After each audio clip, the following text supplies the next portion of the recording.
All right, let's dive right in. Today, we're cracking open the language of data, SQL. And more specifically, we're going to zero in on its most fundamental command, the SELECT statement.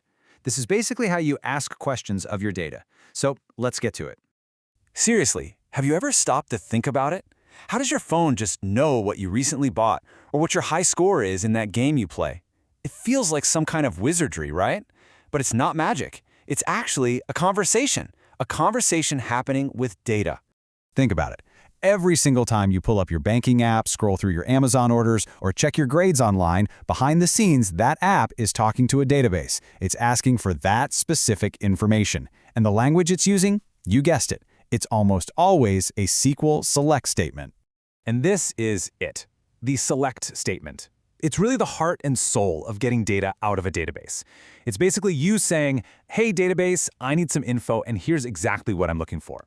Honestly, this is the first step for pretty much any kind of data work you'll ever do. Okay, so let's get our hands dirty.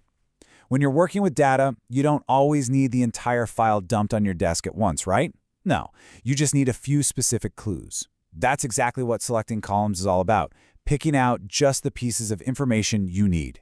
So picture this. You've got a fitness log, and it's tracking everything. I mean, the date, how many steps you took, calories you burned, how long you slept. It's a ton of information. And most of the time, you don't need to look at all of it together. So to grab just what we want, we write a super simple query. It goes like this. You start with the word select. Then you just list the columns you care about. Here, it's steps and calories. And finally, you tell it where to look, which is from our fitness log table. Simple as that.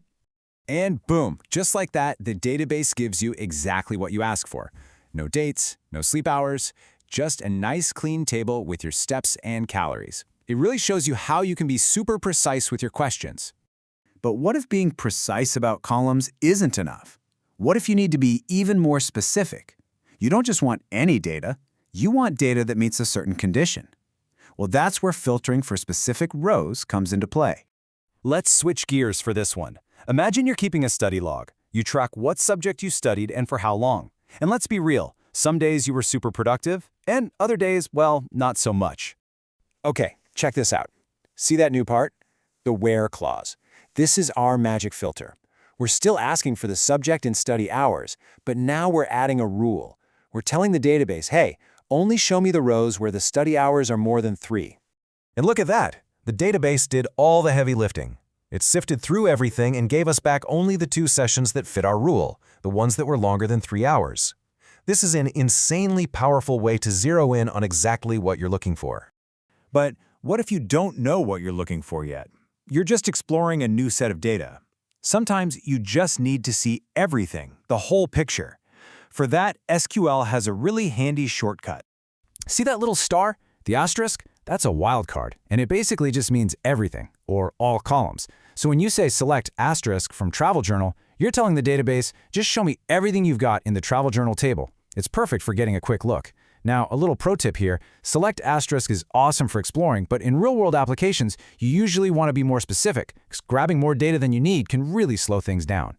And that's what we get back, the location, the country, the date, the rating, every single column. It gives you the full, complete picture of what's inside that table. Okay, so we've got 3 basic ways to ask for data. That's cool, but where can you actually use this stuff? Well, the short answer is pretty much everywhere. I mean, from your own little personal projects all the way up to the biggest tech giants on the planet. Seriously, you can use this for your own stuff. You can dig into your fitness data, manage your book list, look back at your travel memories, keep tabs on your daily habits, or even track your gaming high scores. The possibilities are endless. And then you zoom out. On a huge scale, big companies are doing the exact same thing. They're using Select to pull up your profile when you log in, to show you your shopping history, to list out your bank transactions. It's used to access critical patient records in healthcare and to power those giant analytics dashboards that big businesses rely on every single day. So you see, this one simple-looking command is just unbelievably versatile. It's the bedrock, it's the foundation for asking questions, and it's absolutely the first and most important tool in the toolkit for anyone who wants to work with data. So, let's just boil it down. If you want specific pieces of info, you name the columns. If you need to filter that info based on a rule, you use a where clause to get specific rows. And if you just need to see the whole shebang, you use select star. That's the core of it. At the end of the day, it really all comes back to this one idea. Every complex report, every fancy dashboard, every little piece of info an app shows you, it all starts with this fundamental power to simply ask for data and look at what's stored. That, right there, is the power of Select. So I'll leave you with this question. You now have the basic key to unlock and talk to pretty much any database out there.